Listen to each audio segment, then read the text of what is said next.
Olá pessoal, bom dia, boa tarde, boa noite, tudo bem com vocês? Bom, nós vamos dar continuidade então às aulas de melhoramento genético de aves, né? E a aula de hoje a gente vai falar sobre a seleção genética em frangos de corte, tá? Eu dividi essa aula em duas partes. A primeira parte ela vai falar um pouco sobre as características qualitativas, ou seja, características envolvendo poucos genes, e depois nós vamos falar, né, sobre a segunda parte das características quantitativas, que é aquelas que envolvem mais genes, né, um número maior de genes. Então vamos lá para a nossa aula. Então, nessa primeira parte, nós vamos falar então dos aspectos de genética qualitativa. E aí vamos falar então, por exemplo, do gene do empenamento branco, de algumas características ligadas ao sexo, como penas barradas, o empenamento tardio ou mesmo nanismo. Vamos falar sobre o gene da cor da pele, o gene de pescoço pelado, um gene que começou a dar em moda agora, que é o Scarless, e um outro gene que é conhecido como EDN3, o Endothelium 3, tá certo? Na segunda parte da aula, aí a gente vai falar sobre os aspectos de genética quantitativa. Nesse caso, a gente vai falar um pouco sobre características de desempenho, características de carcaça, né, algumas características de resistência e as estratégias de seleção para essas características, ok? Então, bora lá para a nossa aula, vamos seguindo. Bom, a primeira parte, então, que a gente vai falar é sobre esse gene do empenamento branco, né?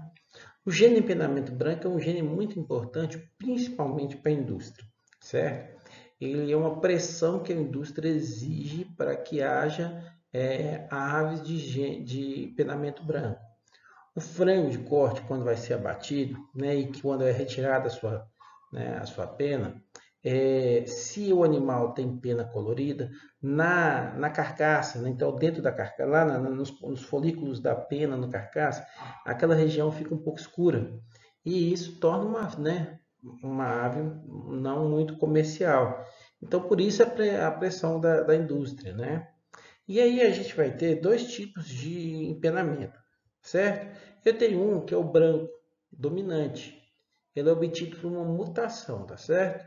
E o que esse gene faz? Ele é a inibição da produção de pigmento, né? Ele possui dominância incompleta, só para a gente lembrar lá da genética, né?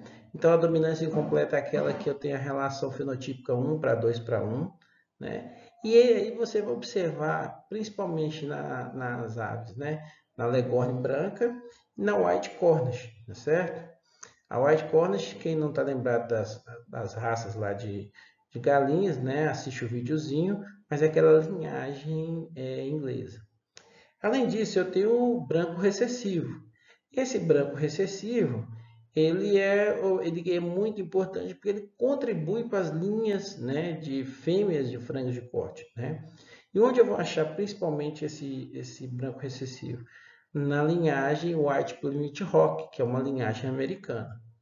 Além desses genes, né, da cor, né, eu tenho outros genes de cores, né, por exemplo, o gene da cor barrada, ou mesmo o gene da cor colorida, mas esses outros genes, eles são mais importantes quando eu estou trabalhando com aves alternativas, né? Então, se são aves, por exemplo, se são poedeiras vermelhas, aquelas poedeiras, ou se não, se eu estiver trabalhando, por exemplo, com aves de criações de vida livre lá, né? Então esses genes são mais importantes, tá certo? Mas para a indústria mesmo, o gene do empenamento branco é o mais importante, né? Para a gente lembrar um pouco das raças, então essa aqui, né, mais à esquerda, é a White Cornish, né?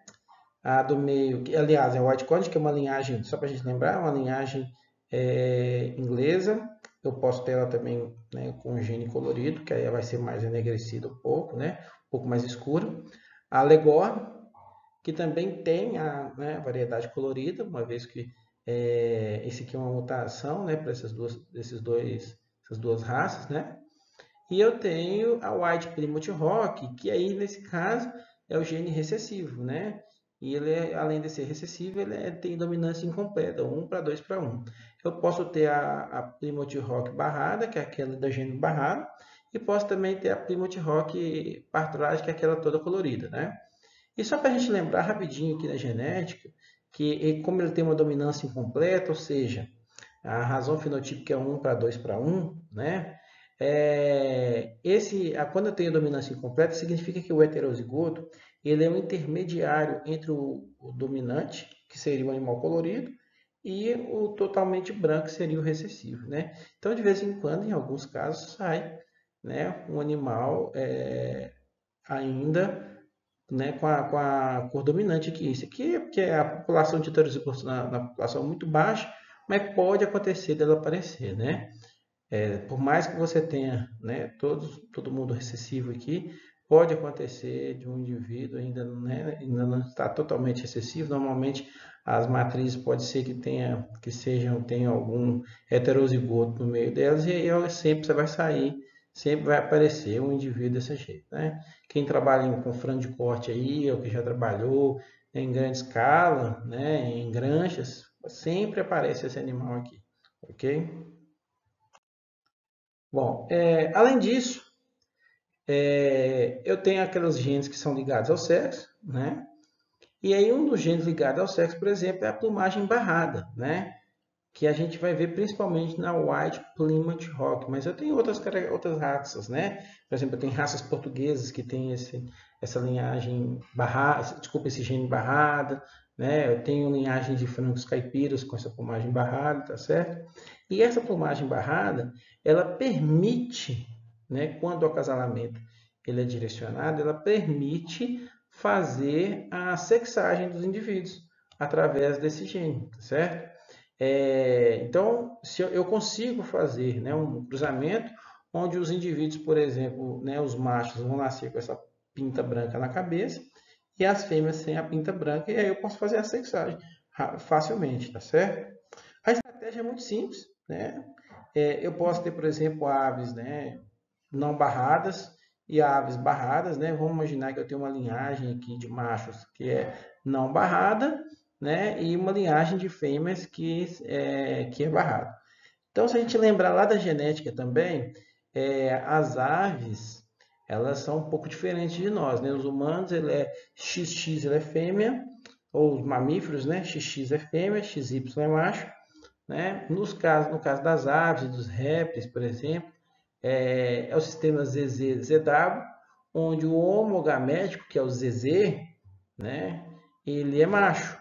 E o ZW, que é o heterogamético, é a fêmea. É um pouco contrário da gente, né? Então, eu posso ter, por exemplo, o indivíduo que é não barrado, né? Só para lembrar, o gene barrado ele é dominante, tá certo?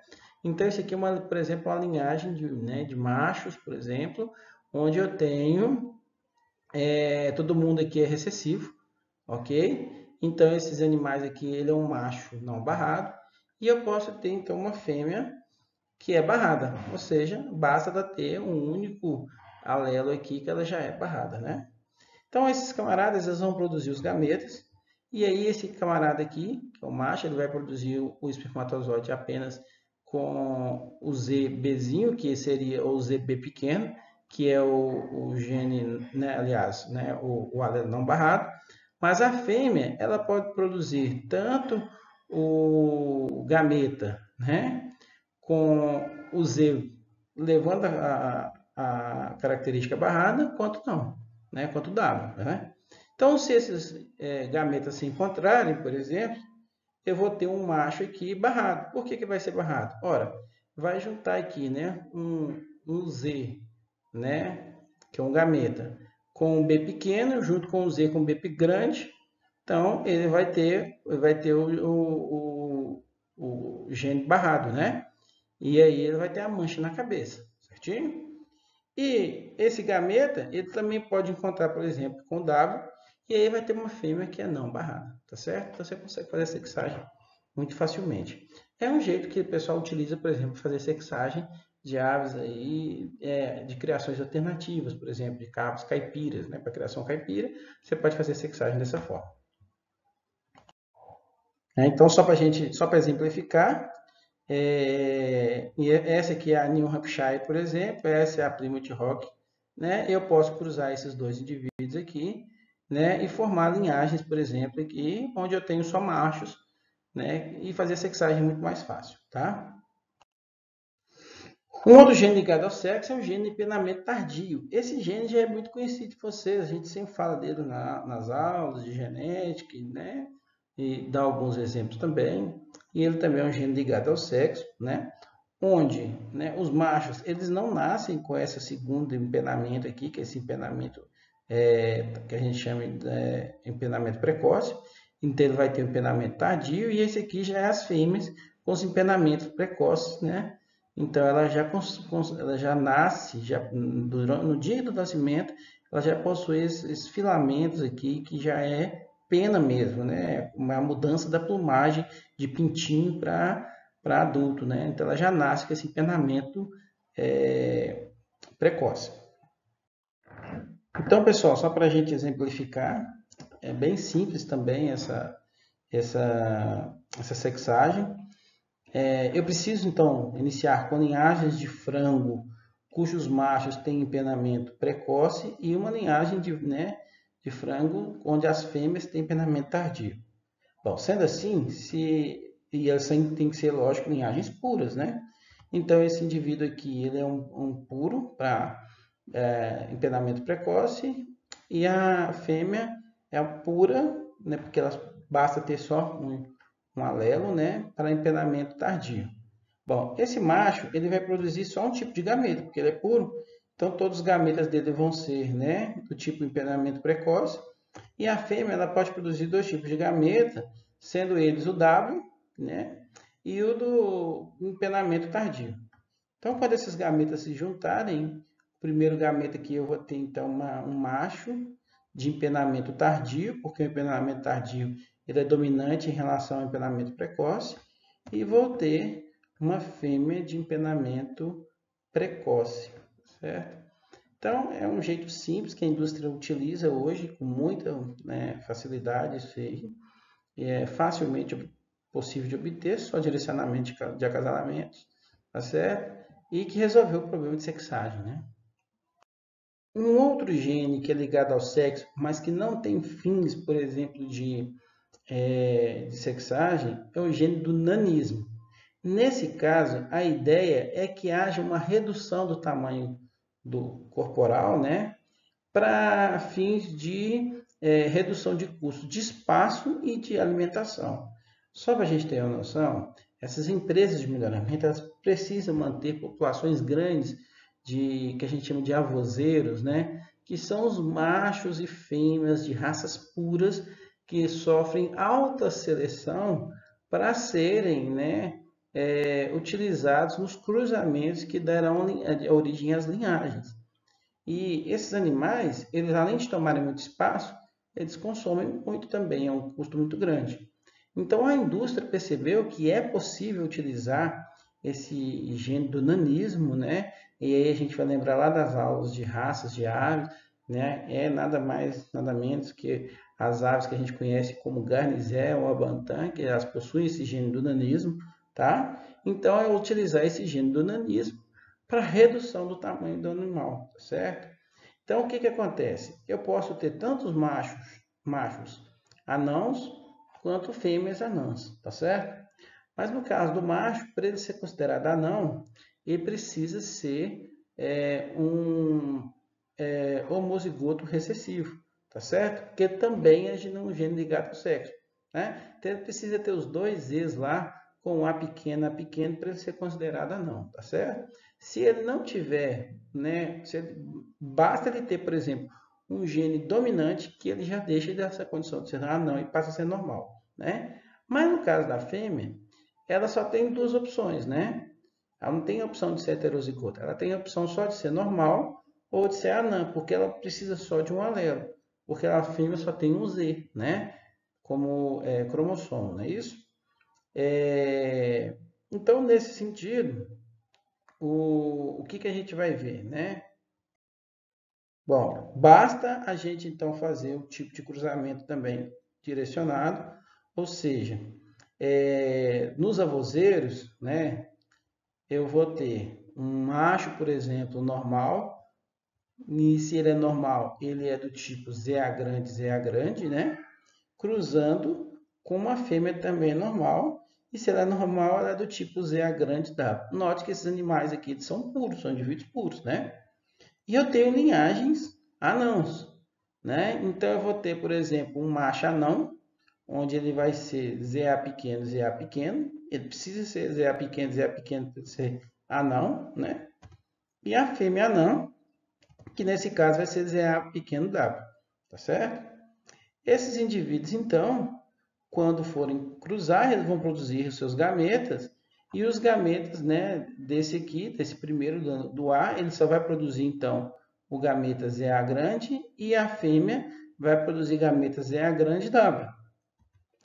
No caso anão, o macho vai produzir gameta ZA pequeno, e a fêmea ZA pequeno e W, né? Então, lá nos parentais, quando eu fizer os cruzamentos, então quando eu cruzar, por exemplo, esses indivíduos aqui, eu vou ter machos normais, né? E quando eu cruzar o C e o D, eu vou selecionar fêmeas anãs, certo? Então aqui já há uma redução de custo lá nos parentais, né? Olha só que interessante. Então a redução de custo aqui é muito grande também já, né? Então além de eu ter uma linhagem já anã que já está reduzindo o custo, lá nos parentais também eu vou ter uma linhagem de fêmea anã que ao juntar, né, quando ele for formar os gametas, né, eles se juntarem e formar um frango de corte. Só que olha só que interessante, esse frango de corte ele vai ser normal, seja ele macho ou seja ele fêmea, né? Por causa da dominância completa, certo? Então é uma estratégia interessante que a indústria resolveu para a economia de espaço e de alimentação. E isso aqui, essa imagem mostra, por exemplo, né, dois indivíduos de mesma idade, só que esse indivíduo aqui, ele tá, né, ele tem o tipo normal, né? E esse tem o gene do nanismo. Então, só para a gente observar a diferença muito grande deles, né? Além do mais, nós temos também os genes para cor de pele, né? Eu tenho, então, alguns genes aqui importantes. Dentre a cor de pele, eu tenho o branco, que é considerado dominante, ele é o tipo selvagem. Então, as aves naturalmente, né, de vida livre, possuem maior dominância desse gene branco. O amarelo, que é o que a gente mais gosta aqui no Brasil, ele é recessivo, né? E eu tenho também outros genes, que é, por exemplo, o gene da cor preta, que está em outro locus, tá certo? No mercado brasileiro, a gente só consome aves de pele de cor amarela. Mas os americanos, por exemplo, eles gostam do gene branco, né? De pele branca, certo? Então, é mais um gene também, né? Importante na indústria de aves e que faz toda a diferença. Um outro gene importante também é o gene do pescoço pelado. É um gene que possui dominância também incompleta, significa que eu vou ter indivíduos 1 para 2 para 1, como razão fenotípica, né? Esse gene está envolvido com melhor desempenho, além dele formar, né, pescoço pelado no animal, ele também vai desenvolver, né, indivíduos com melhor desempenho em relação ao ganho de peso, em relação à conversão alimentar e a porcentagem de rendimento de carcaça, tá certo? E ele é um gene interessante para as condições tropicais, porque pode parecer que é muito pouco, né, essa perda de pena no pescoço, mas isso está ligado ao conforto térmico das aves, tá certo? Então, essas aves de pescoço pelado, elas conseguem, né, ter um melhor desempenho em locais de clima quente, tá certo? É uma composição de linhagens alternativas, como linhagens coloniais, linhagens caipiras, né? E só para voltar a falar um pouquinho sobre a dominância incompleta, o indivíduo é 1 para 2 para 1, eu vou ter tanto indivíduos com o pescoço totalmente pelado, como esse da foto. Eu tenho os heterozigotos, que possuem um pouco de penacho no pescoço, principalmente na frente, e os indivíduos que possuem também o, o pescoço totalmente coberto de penas, ok? Existe uma característica em galinhas que é formar, né, galinhas totalmente negras. E ele é relacionado com um único gene, né? Esse gene é conhecido como Endothelium 3 ou EDN3 e ele está presente na raça Ayam Semani, que é uma raça lá nativa da Indonésia, né? O que esse gene faz? Esse gene aumenta a produção, né, de melanina nas aves. E aí, não basta só a ave ter todo esse exterior, né, negro, como nós temos algumas galinhas parecidas com essa, né? Mas nesse caso, tanto a carne do animal quanto os ossos, os ovos, né, ele sai totalmente negro, né? Então, se a gente vê outras fotos aqui, ó, né, ó, o bico do animal por dentro é negro, né? A casca dos ovos é negra, é, a, a carne do animal é totalmente negra, tá certo? E ele é um animal considerado místico, né? É um animal considerado que, né, eles falam que pode ser, tem propriedades para aumentar, por exemplo, o tônus muscular, retardar efeitos de algumas doenças ou aliviar, né, doenças como o envelhecimento, diabetes, tá certo? Então, é uma ave muito mística, tá certo? É um pouco estranho, né? Mas eles acreditam que essa escuridão da ave ela torna uma ponte ideal entre o mundo humano e o sobrenatural, né? A coloração negra é devido a só uma condição genética mesmo, conhecida como fibromelanose, tá? E que causa essa mutação. Não é nada demais, não. O último gene que nós vamos ver é esse gene Scales, que é um gene recessivo responsável, né, para formar animais sem escama nas pernas e sem penas, né, pelo corpo. Bom, esse gene pode parecer um pouco bizarro, mas primeiro ele está relacionado com rendimentos de carcaças superiores, né, e melhor viabilidade de desempenho em animais criados em climas tropicais. Então, foi um gene desenvolvido justamente para aves, né, viverem em regiões muito quentes, né? Houve, então, os primeiros trabalhos com introgressão desse gene, mas por pressão de alguns órgãos de proteção dos animais, né, que afirmam que os animais não têm uma vida normal, e como de fato, aí eu tenho que tomar um pouco mais de cuidado com essa ave, a cama de frango pode ser, né, machucar esse animal, então esse gene perdeu um pouco de força nos últimos anos, tá? Mas era um gene muito interessante, né? O conforto térmico desse animal é muito melhor do que em relação ao outro, que todo empenamento. Então, pessoal, a gente fica por aqui, né, com a aula de hoje. Eu espero que vocês tenham gostado e eu convido para assistir a próxima aula, né, que é a segunda parte, que a gente vai falar sobre as características quantitativas. Então, até a próxima aula.